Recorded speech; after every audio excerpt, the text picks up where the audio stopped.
Welcome to Witness Wednesday here on the Walk Boldly with Jesus podcast. I'm your host, Katherine Duggan. However, each Wednesday, I will have a guest give their witness of how God is working in their lives. Hearing how God is working in other people's lives shows us how deeply He cares for each one of us individually. Listening to these experiences will help your faith grow. I am so blessed to be able to share these with you. Let's get started. Today's witnesses are from Matthew West's website called PopWe.org. If you don't know who Matthew West is, he is a singer, songwriter, and storyteller. This website is for the nonprofit that he has with his father, who's a pastor. Matthew and his father encourage people to share their stories. They have various categories of stories. Today, I chose 3 testimonies from the anxiety/depression category. I know so many people who are struggling with anxiety and depression right now. Suicide seems like it's increasing as well. Often we can hear our own story in someone else's story. When we listen to others tell their story, it helps us to see that we are not alone. When we hear how God worked in their situation, it gives us hope that He will work in ours too. I pray when you hear these testimonies, you get the faith and hope to believe that miracles can happen in your situation also. I pray you know that God is there with you, and that if you invite Him into your anxiety and depression, He can help. The first story is Jenna. I grew up in a Christian family. We went to church every Sunday and Wednesday and were part of almost everything, Awana, Elevate Teen, and even school there. 2.5 years ago, I lost someone who I was close to because she felt the need to commit suicide.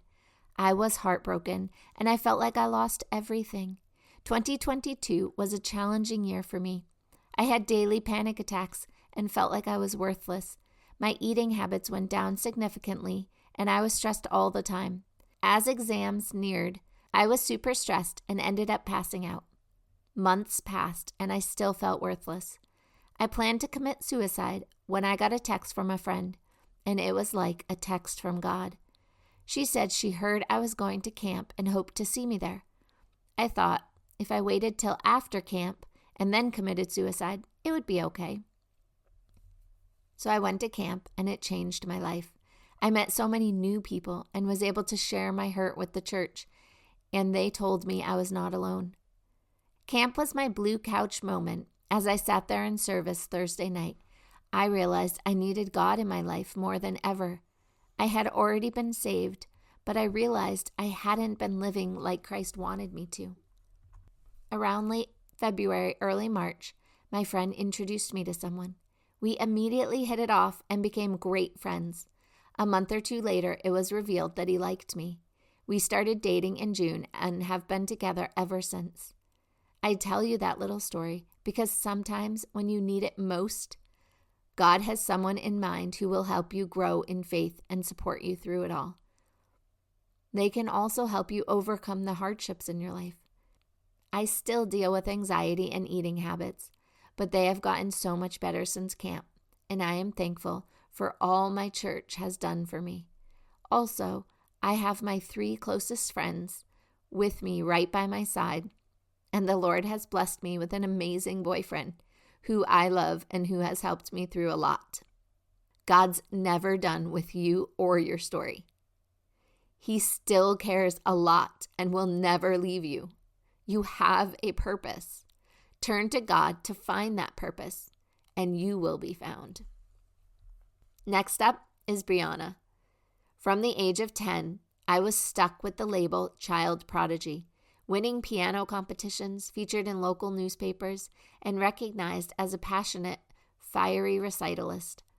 Yet, even as a youth, I was severely depressed. I was insecure, seeking affection, and perpetually in pursuit of attaining good enough. Right after my 16th birthday, my world suddenly turned upside down. In an unexpected turn of events, I faced a close encounter with death, had my innocence taken, and watched helplessly as my mother's health began to rapidly fail. Too ashamed to ask for help and blaming myself for the situation, I despairingly turned to self-harm, eating disorders, and eventually planned my own suicide. One day, I heard the song Broken Pieces, and I found something onto which I could cling to, truth, even when I couldn't feel it and it failed to make sense. Through involvement of an organization called Sihi's Summer School of Music, I came to personally know Christ. For the first time in my life, I experienced peace, hope, and true joy. Dedicating my life to God, I went back home with a different perspective. My life was still intense, balancing high school and conservatory studies, living between home and the hospital, while being a full-time caretaker for my undiagnosed mother. By the grace of God, I managed to graduate as salutatorian and got accepted into music school. However, shortly before college began, my mother passed away. I started my BA in piano at Charleston Southern University, using every spare moment to pour my heart out into the keys as a wordless prayer. Yet, a lingering pain in my right hand soon became constant. A few months after my mother's funeral, I was diagnosed with severe damage in my right hand, incited by the physical strains from being a caretaker.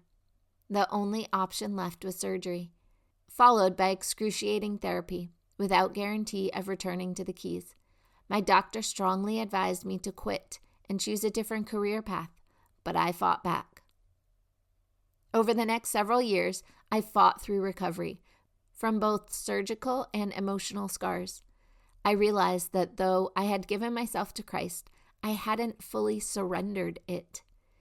In those precious years of undergrad, I experienced the freedom found in surrendering to the grace of God, the beauty of vulnerability, and the power of learning to fly again.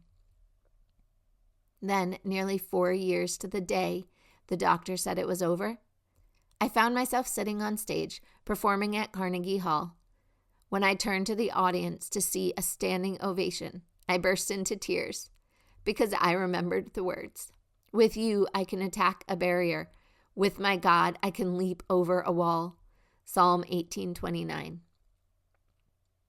Today, despite the formalities infused in classical music, I get to use the concert stage as a platform to share my story and encourage others to seek help and experience the peace of God.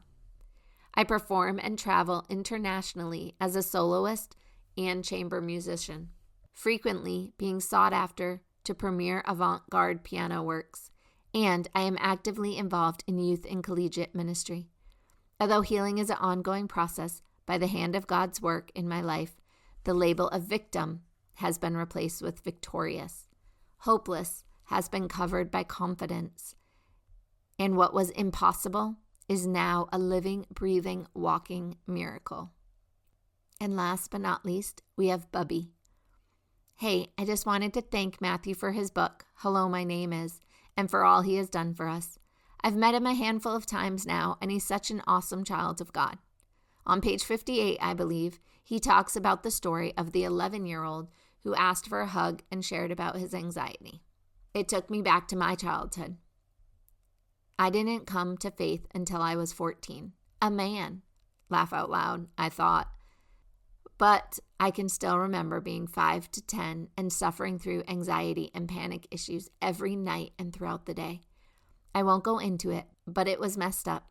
Family life was messed up. When I read how this little boy thinking of God holding him when listening to Matt's song, it brought tears to my eyes. I'm 58 and still have memories of my childhood that can hurt if I dwell on them, but I very seldom do. Only when things like reading or seeing or hearing someone else's experiences. I looked back at how God was there with me all along, even though I was not his child yet.